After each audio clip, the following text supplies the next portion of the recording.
Hey, hello everybody, welcome to this new video and you're watching me on Transtastic. My name is Adam and this is my day. It's Saturday, you know what's up, bi-weekly Adam Transtastic.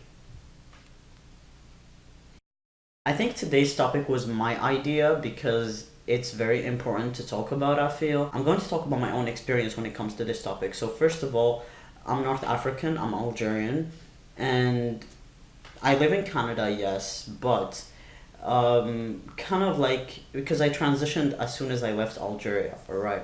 So that was like a transition of a country as well. It was everything. It was another culture. When I was still in Algeria and realized I was trans, I was kind of like hated everything that has anything to do with like the North African culture, and I wanted to be the LGBT people that I saw in the media because that is the only LGBT people I had access to and the only LGBT people available and have big platforms to begin with. So I did not see a representation for myself. So that's what happened at first, but then when I left and then when I came here, I kind of started appreciating some parts of my culture that I did not even pay attention to before, and the cultural difference kind of got highlighted once I came here. I kind of created like a neo-traditional definition that relates me being trans to my culture. Well, let's not get to history, but North Africa and the Middle East, back in the days, being queer was more accepted than now for many reasons. Now people are very closed-minded, but you know, after I left, I kind of felt like I don't belong with the LGBT community here because of the cultural difference, so kind of had to create my own definition of what it means to me being trans and my own definition of masculinity that still keeps like a traditional touch. It's my own choice. I don't reflect this on others. It's just how I see myself, but it's not too toxic of a definition. You know, I can cry, I can do stuff, but you know, there are certain aspects of it that I prefer to keep.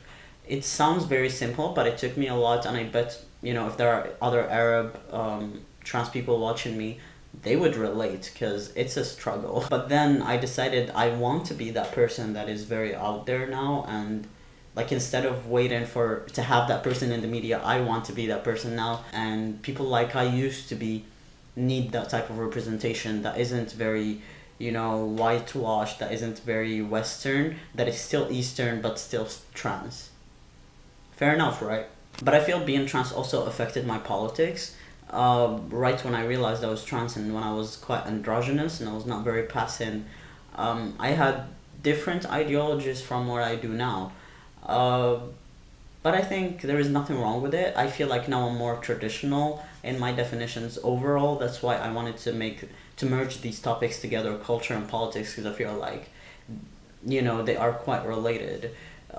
In my opinion, I'm more on the conservative side, but it's not the American type of conservative. It's another type of conservative. Because people, when I say conservative here, they're like, "Oh my God, you're racist." I'm like, "What? No, it's not your conservative, it's my conservative." But the thing that I have to mention here, and I think it's very important, I do not like that the trans community just accepts people with one political view. You know, you have to be liberal, you have to do this, you have to have these definitions on relationships, on manhood, on womanhood, on masculinity, femininity, everything. We do not have to agree.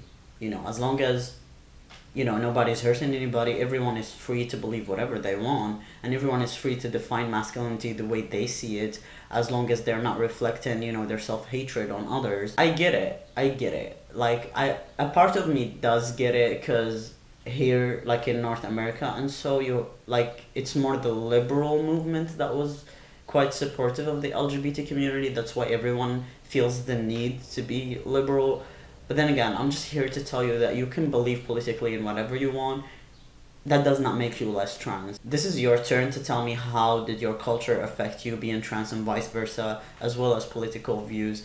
I'm really interested in this topic, and I think it's very interesting and people need to talk about it more, because I feel like there is just one type of people and one type of narrative that is being given a platform and that is very vocal, and the others are just kind of like scared to state their opinions. Feel free to comment down below. Also, if you have any other questions for me, I'd be down to reply. Hit me up on Instagram, do whatever. Anyway, I'll see you guys. Bye.